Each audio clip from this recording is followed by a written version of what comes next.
I came home from a double shift to find my baby crying in the pouring rain, abandoned on my mother's porch like he was nothing. She looked me in the eyes and said, "I don't raise bastards," before slamming the door. That night, I ran barefoot into the storm with my son in my arms and nowhere to go. But what started in the rain didn't end in tragedy. It ignited something I never knew I had. The strength to fight back. If you've ever been cast out, broken, or made to feel like you weren't enough, this story is for you. If this story stirred something in you, pain, hope, anger, or resilience, don't leave without hitting like and subscribe. We share raw, powerful stories that matter, and your support helps bring them to more people who need to hear them. Comment below, what would you have done in my shoes? I don't remember letting go of my umbrella. All I remember is seeing my son, soaked, shivering, and alone, on the front porch of the house I grew up in.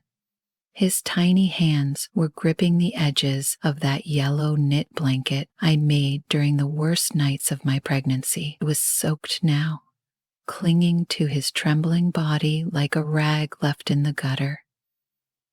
His face was red. His cries were faint. The kind of sound no child should ever have to make, not alone, not in the storm. I dropped my bag. It hit the sidewalk with a splash I didn't even hear. My work shoes, already splitting at the sides, filled with muddy water as I ran, barely able to breathe. "Micah!" I shouted, my voice cracking from the cold and the panic. I scooped him into my arms like the world was on fire and he was the only thing worth saving.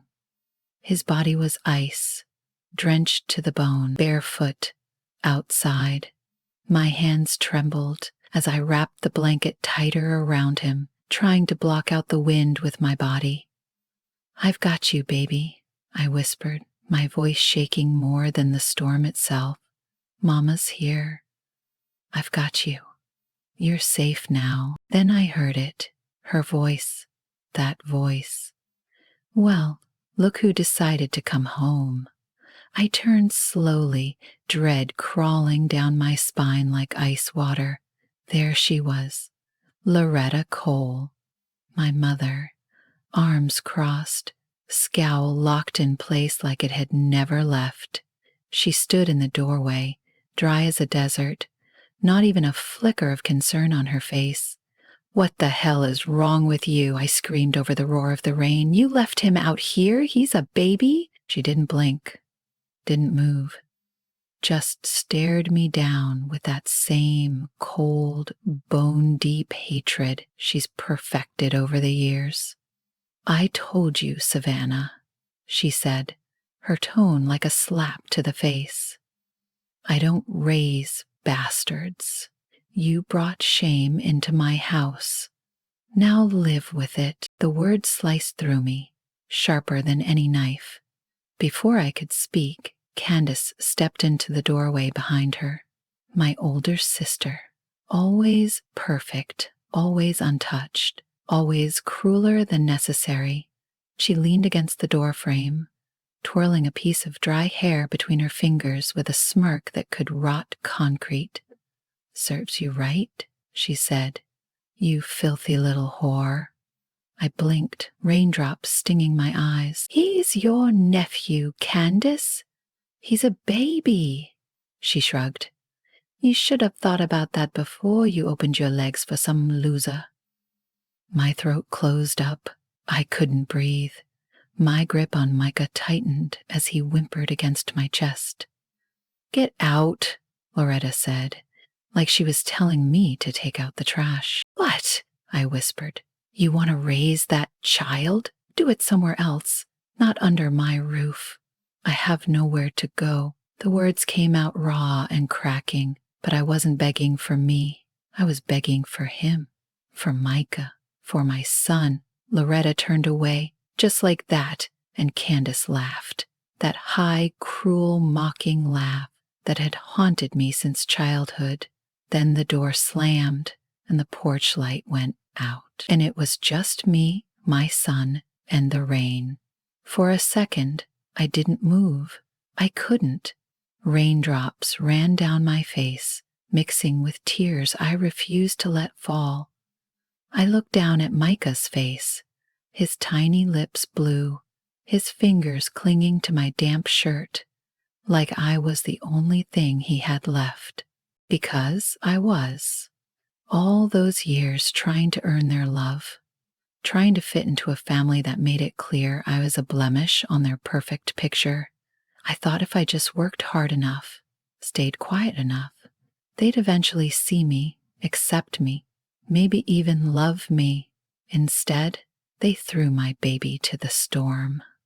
I whispered into his soaked hair, "I've got you, baby. I've got you. We'll be okay." Even if I didn't believe it yet, he needed to hear it. I needed to say it.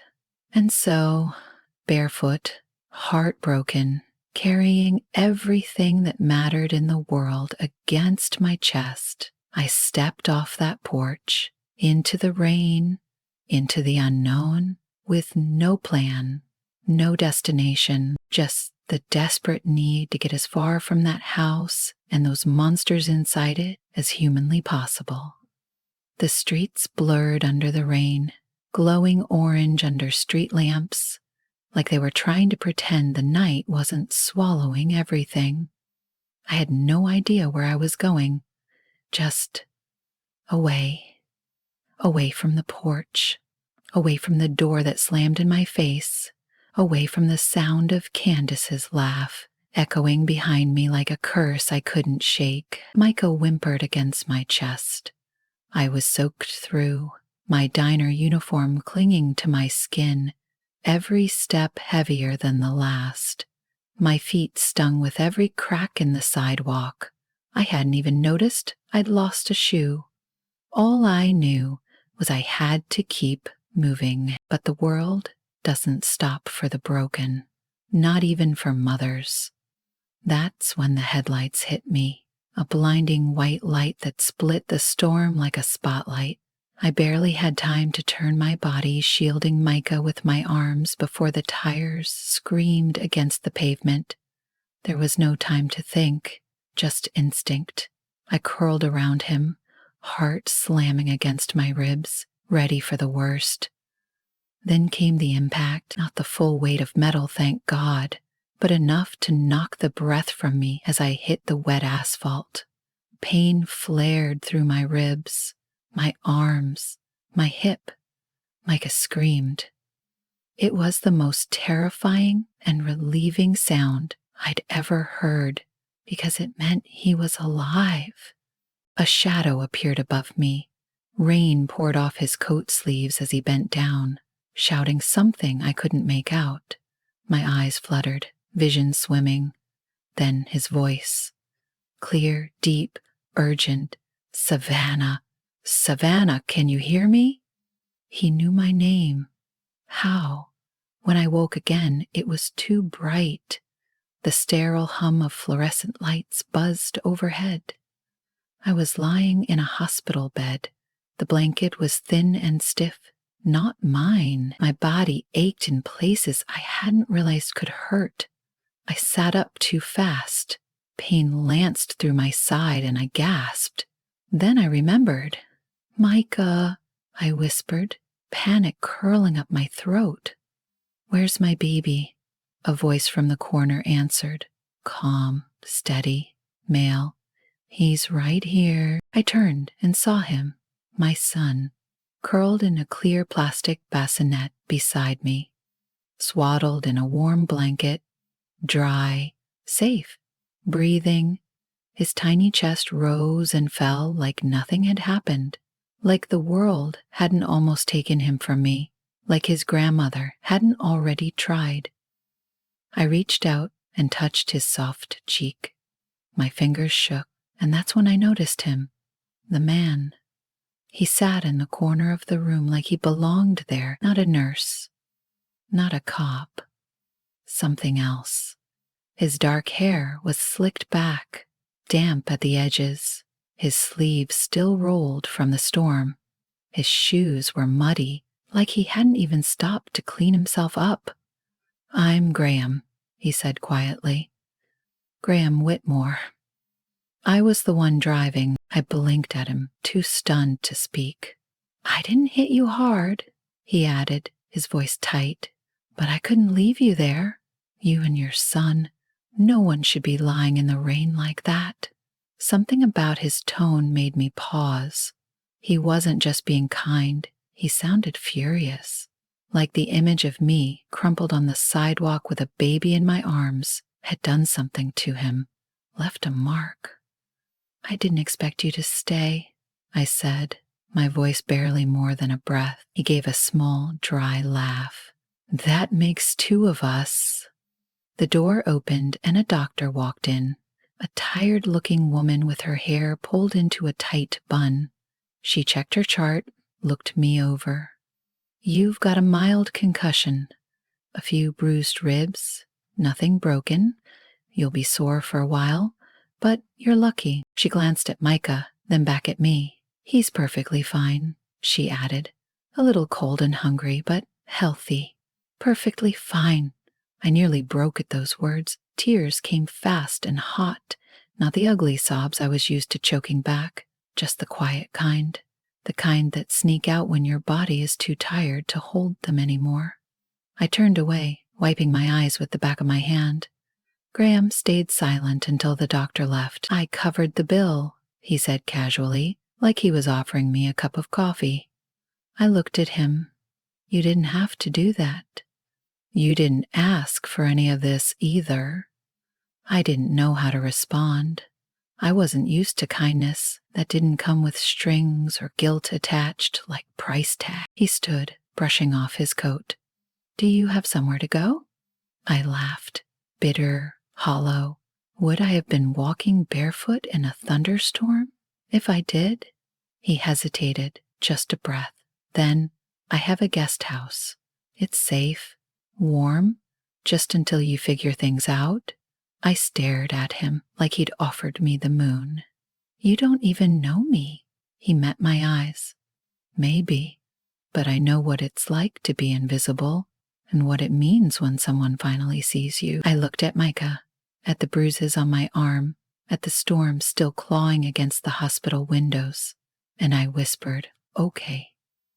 Not because I trusted him, but because for the first time in a long time, I wanted to believe someone could see me and not walk away. I used to think silence meant survival.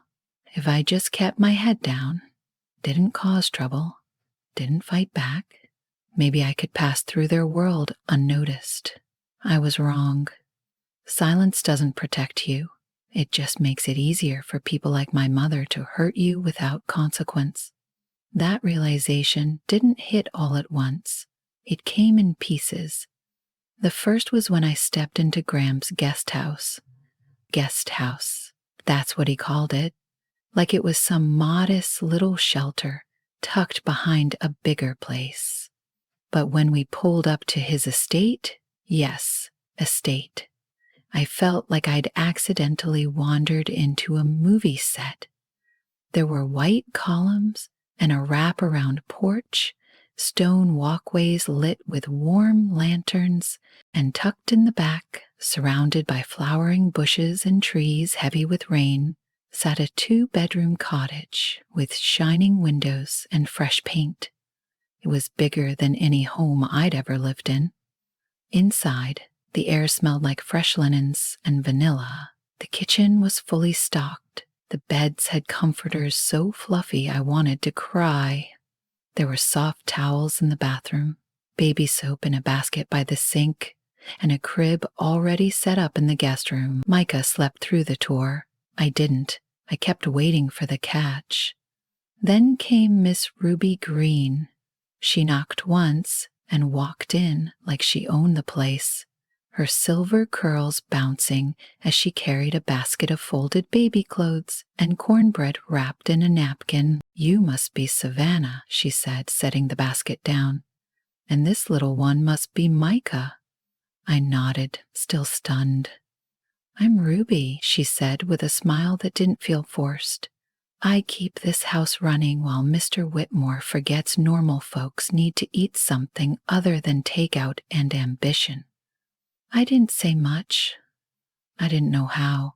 She studied me like a woman who'd seen too much to fall for surface answers. "If you're waiting for the other shoe to drop, honey, I'll save you the trouble.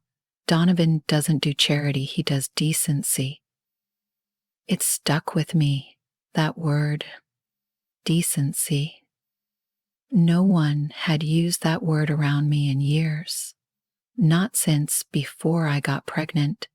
Not since my mother looked at my swollen belly and told me I'd shamed the family name. In the quiet that followed, I found something I hadn't known I was missing.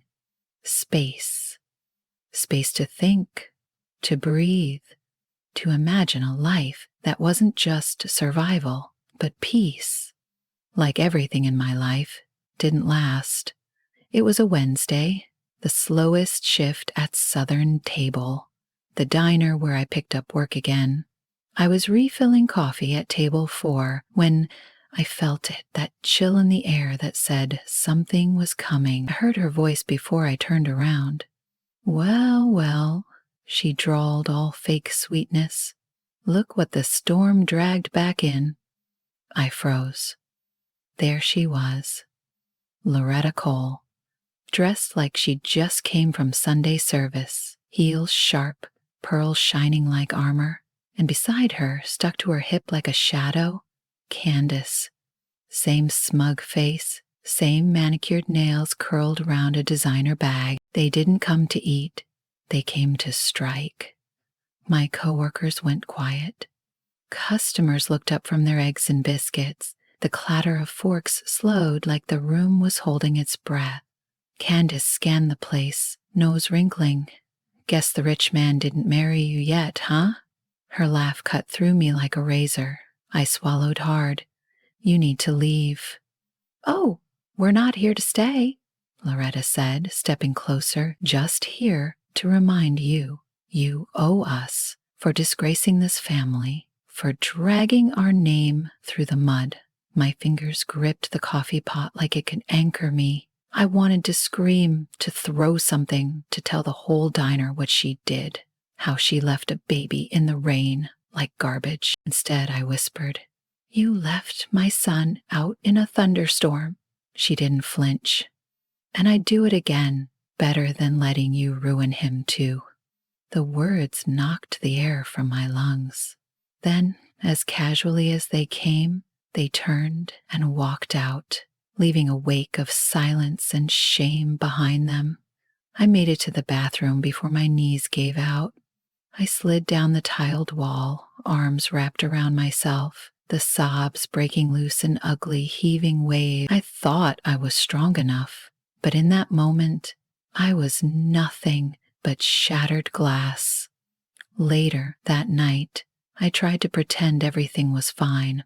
I cooked dinner, bathed Micah, folded laundry, smiled when Ruby brought over soup like she always did on Wednesdays. But when Graham showed up, leaning against the door frame of the guest house, eyes scanning my face, I couldn't lie. "They came to the diner," I said, voice hollow. "My mother, Candace, she said she'd do it again, leave Micah, like he's nothing." Graham didn't speak right away. He stepped inside, shut the door gently, and looked at me like I was a person, not a burden, not a shame, not a mistake. "They only have power," he said slowly, "if you keep letting them take pieces of you." I stared at him, something rising in my chest that I hadn't felt in a long time. Rage, not the kind that burns and fizzles, the kind that fuels. "I don't know what to do." He nodded. "Then let's start with this. My attorney, no pressure. No commitment, just a conversation. You deserve to know you're right. I didn't say yes. But that night, while Micah slept beside me with the yellow blanket tucked around him like armor, I stared at the ceiling and whispered, I'm done being quiet. I didn't sleep the night before court. I lay there in the guest house, staring at the ceiling fan spinning in lazy circles above me, while Micah snored softly beside me, his chubby hand tangled in the yellow knit blanket like it was a lifeline. My stomach churned with dread, not because I feared losing, but because I feared becoming that girl again, the one who flinched at her mother's voice, the one who swallowed her anger and smiled through cruelty, the one who believed survival was enough. Graham knocked at sunrise. He didn't say anything. He just handed me a coffee and sat across from me while I changed Micah and packed a diaper bag with trembling fingers at the courthouse. The floors gleamed like judgment. Polished wood, marble tiles, the kind of place designed to make you feel small if you didn't walk in already knowing you mattered. I didn't, not yet, but I walked in anyway. Loretta and Candace were already there, perched on a bench like they were posing for some twisted family portrait. Loretta wore lavender, her Sunday suit, complete with pearl earrings and that self-righteous look she always saved for funerals and public appearances. Candace wore a butter jelly dress and heels that clicked like a metronome of menace. As I passed, Loretta leaned in close, her voice sweet and poisonous. You'll never take my grandson from me. I didn't flinch because Graham's hand grazed my back, grounding me. Don't, he whispered. So I didn't. Inside the courtroom, it felt like every breath echoed. The judge sat high above us, a woman with sharp eyes and an expression that made me sit straighter without realizing it. Loretta's lawyer went first. Your Honor, he said, his voice oozing control. My client is deeply concerned for the overwhelming me of her grandson. Miss Cole, he gestured toward me like I was a problem to be solved, is an unstable, financially dependent woman living off a man she is not married to in an environment unsuitable for a child. He paused dramatically. She has no job stability, no legal guardianship plan, and no evidence of long-term support. My client simply seeks reasonable visitation to ensure the child's safety. Then came Candace. She took the stand like she was stepping onto a stage. I've witnessed my sister leave the baby unattended, she lied with flawless ease. She lets strangers around him. She doesn't even take him to church. Her voice cracked, feigned concern, dripping from every word. He deserves better. My fists curled under the table. Don't react. Don't react. Then Hargrove stood. Tall, unhurried, his voice was calm but lethal. Let's not get distracted by character assassinations, he began. This case is not about a grandmother's love. It's about control. It's about a woman who left a 6-month-old baby on a porch in a thunderstorm because she disapproved of the mother's choices. He walked to the judge's bench and placed a folder gently on it. Your Honor, he said, these are photographs taken the night my client was forced from her home.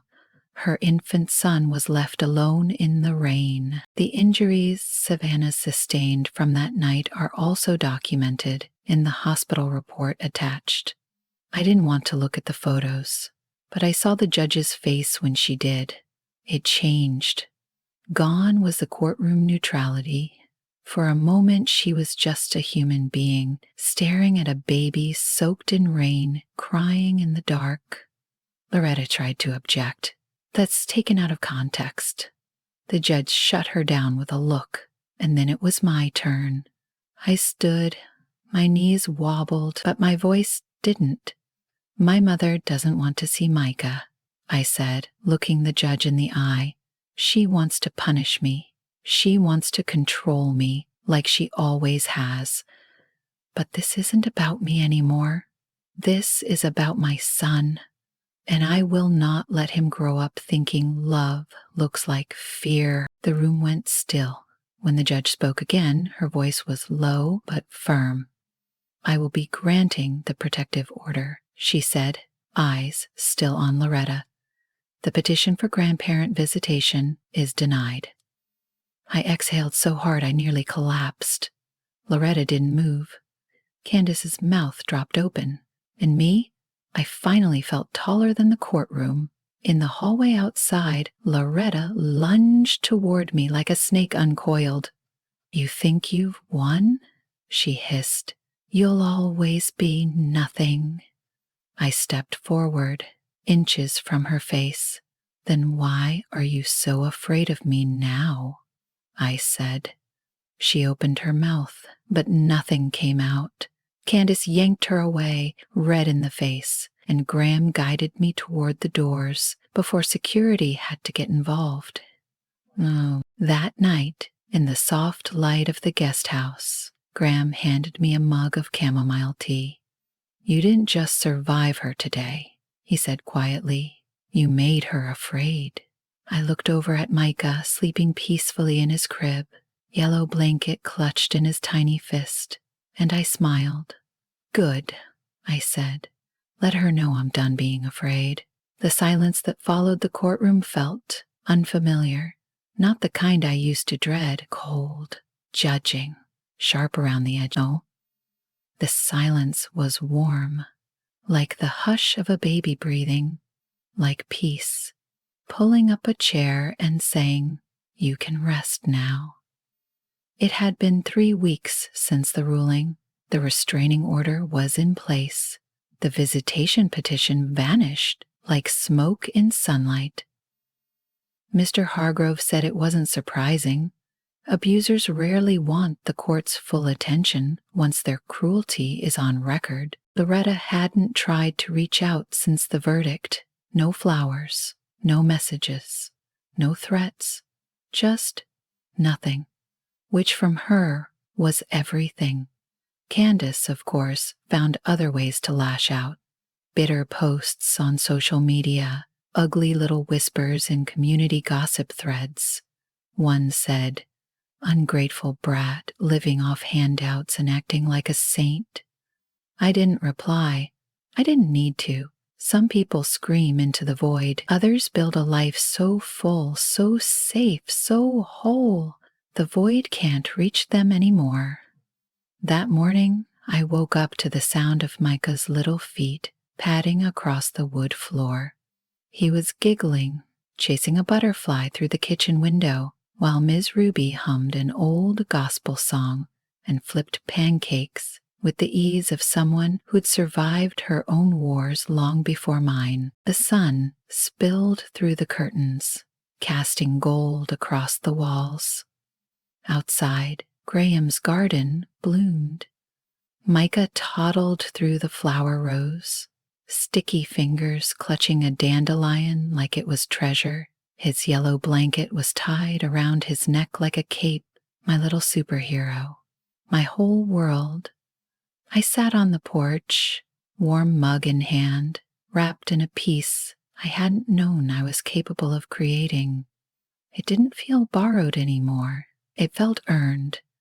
One afternoon, I stopped by Southern Table to see Mrs. Lorraine, the manager who'd given me extra shifts when no one else would. The bell jingled above the door, the scent of bacon and burnt coffee as familiar as ever. She looked up from the register, eyes soft and knowing. You okay, baby? She asked. I'm getting there, I said with a small smile. Just wanted to say thank you for everything. She reached across the counter and squeezed my hand. You walked through fire, she said. Be proud you made it out. Driving back, I realized something. I didn't feel like I was running anymore. I felt returned to myself. That night, while Micah napped in his crib, I sat by the window with my journal, something I hadn't touched since the hospital. But this time, I didn't write to survive. I wrote to remember. I thought I needed her apology to heal, I wrote. But I don't. My healing is mine now. I wrote about the porch, the storm, the moment I whispered to Micah that we'd be okay. Even when I didn't believe it, I wrote about the way his tiny grip held me together when everything else was falling apart. And I wrote about the promise I was still keeping, to break the cycle, to never let him believe that love was cruelty, or that family meant obedience without safety, to never make him earn what should be freely given. Later that night, my phone buzzed with an out-of-state number. My heart hiccuped. I almost didn't answer, but I did. "Hey, Kay," my little brother's voice. Miles. It had deepened, but it still carried that gentleness I remembered from childhood, when he used to trail behind me, holding my hand when Mom was mad or Dad was worse. "I saw what happened in court," he said quietly. "I just wanted to say, I'm proud of you." Tears stung my eyes. "I'm proud of you too," I whispered. "You're doing great things." It wasn't reconciliation with Loretta. It didn't erase everything that came before, but it felt like something real, a bridge not built from blood, but from choice. Later that evening, after dinner and lullabies and bedtime stories, I picked up the yellow blanket, the same one that had soaked through in the rain, the same one that once smelled like hospitals and fear. I held it to my chest, fingers tracing the frayed edges. It didn't hurt to hold it anymore. It didn't feel like a scar. It felt like proof. "We made it, baby," I whispered, glancing at Micah's sleeping face. "We're not in the rain anymore." The screen door creaked. Graham stepped onto the porch, hands in his pockets. "You okay out here?" he asked. "Yeah," I said, settling the blanket on my lap. "Just thinking." He leaned against the railing, watching the sun dip below the trees, casting everything in honeyed light. Micah giggled in his dreams. "You've come a long way," he said. I nodded. "They left me in the storm," I murmured. "But I built my own shelter, and in it, we are finally safe." He didn't say anything after that, and for the first time in my life, I didn't need the silence to be filled, because I had filled it with courage, with healing, with love that asked for nothing in return. The storm didn't break me, it built me.